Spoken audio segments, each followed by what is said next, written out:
राधे राधे दोस्तों। आज की कहानी है बुढ़िया की सुई।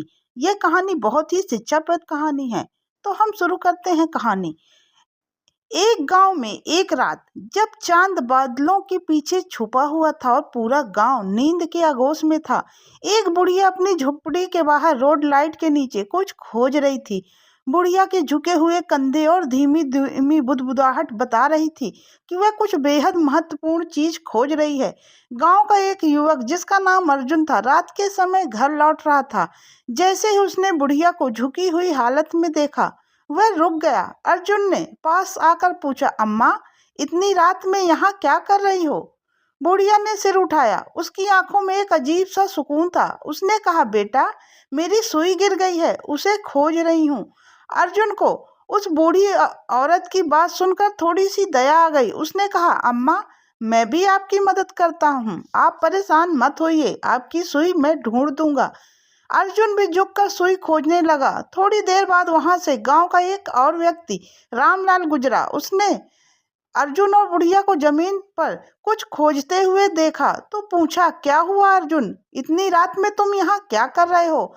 अर्जुन ने स्थिति समझाई और रामलाल भी मदद के लिए रुक गया। धीरे धीरे इस खोज में बहुत सारे गांव के लोग आ गए। लगभग गांव के आधे लोग वहां इकट्ठा हो गए। गांव के लोग हाथ में लालटेन और टॉर्च लेकर रोड लाइट के नीचे सुई खोज रहे थे। सभी अपनी अपनी ओर से पूरी कोशिश कर रहे थे, लेकिन काफी समय बीतने के बाद भी सुई का कोई अता पता नहीं था। तभी गांव की एक युवती राधा, जो अपनी पढ़ाई के लिए शहर में रहती थी और हाल में ही गांव आई थी, वह वहां आ पहुंची। उसने बुढ़िया से पूछा, अम्मा, सुई गिरी कहाँ थी? बुढ़िया ने धीमे स्वर में कहा, बेटा, सुई तो मेरी झोपड़ी के अंदर गिरी थी। यह सुनते ही सब लोग चौंक गए। काफी लोग तो गुस्सा भी हो गए। अर्जुन ने झुंझलाते हुए कहा, अम्मा, जब सुई झोपड़ी के अंदर गिरी तो हम इसे बाहर क्यों खोज रहे हैं? पागल समझ रखी हो क्या? पहले ही बता देती। बुढ़िया ने बड़े शांत स्वर में कहा, क्योंकि झोपड़ी के अंदर अंधेरा है और यहाँ बाहर लाइट जल रही है। इस जवाब ने लोगों को हैरानी में डाल दिया। कुछ लोग हंसने लगे तो कुछ गुस्सा हो गए। अर्जुन ने कहा, अम्मा, यह तो बहुत अजीब बात है। अंधेरे में चीजों को खोजने में मेहनत तो ज्यादा लगती है, पर जहाँ चीज गिरी है वहीं देखना होगा। बुढ़िया ने एक लंबी सांस ली और मुस्कुराते हुए कहा, बेटा, यही तो मैं समझाना चाहती हूँ। जब जीवन में कुछ गलत हो जाए तो हम अक्सर बाहर हल ढूंढते हैं, जबकि समस्या हमारे अंदर ही होती है।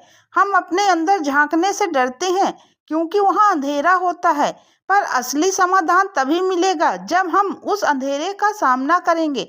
सभी गांव वाले चुप हो गए। बुढ़िया की बातों ने उन्हें सोचने पर मजबूर कर दिया। राधा, जो मनोविज्ञान की छात्रा थी, उसने अम्मा की बात को बिल्कुल सही कहा। उसने कहा, हम अक्सर अपनी परेशानियों का हल दूसरों में, बाहरी चीजों में खोजने की कोशिश करते हैं, जबकि असली वजह हमारे मन के अंदर छिपी होती है। हमें उसे पहचानना और समझना होगा।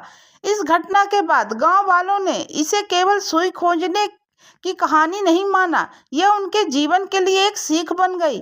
वे हर परेशानी में बाहर की बजाय अपने अंदर झांकने का प्रयास करने लगे। अर्जुन ने उस रात से अपने जीवन में एक बड़ा बदलाव किया। वह पहले हर मुश्किल के लिए दूसरों को दोषी ठहराता था, पर अब उसने खुद की जिम्मेदारी लेना सीखा। राधा ने गांव में युवाओं के लिए एक कार्यक्रम शुरू किया, जिसमें आत्मनिरीक्षण और समस्याओं से निपटने के तरीके सिखाए गए। बुढ़िया ने गांव वालों के लोगों के लिए केवल सुई नहीं खोजने दी, उसने उन्हें जीवन की सबसे बड़ी सच्चाई से रूबरू कराया कि असली रोशनी उस अंधेरे में है जिसे हम देखने से डरते हैं। कहानी का मोरल, कभी कभी हमें अपनी परेशानियों का हल बाहर नहीं बल्कि अपने भीतर खोजना होगा। जिस प्रकार बुढ़िया ने सुई की खोज को एक प्रेरक संदेश में बदल दिया, उसी तरह हमें भी अपने जीवन की मुश्किलों का सामना करने के लिए आत्मनिरीक्षण करना चाहिए। अंधेरे से घबराने की बजाय हमें उसके अंदर छिपी रोशनी को खोजना होगा। तो दोस्तों, यह कहानी आपको कैसी लगी, कमेंट्स करके जरूर बताइएगा। अब हम मिलते हैं आपसे अगली कहानी के साथ। तब तक के लिए राधे राधे।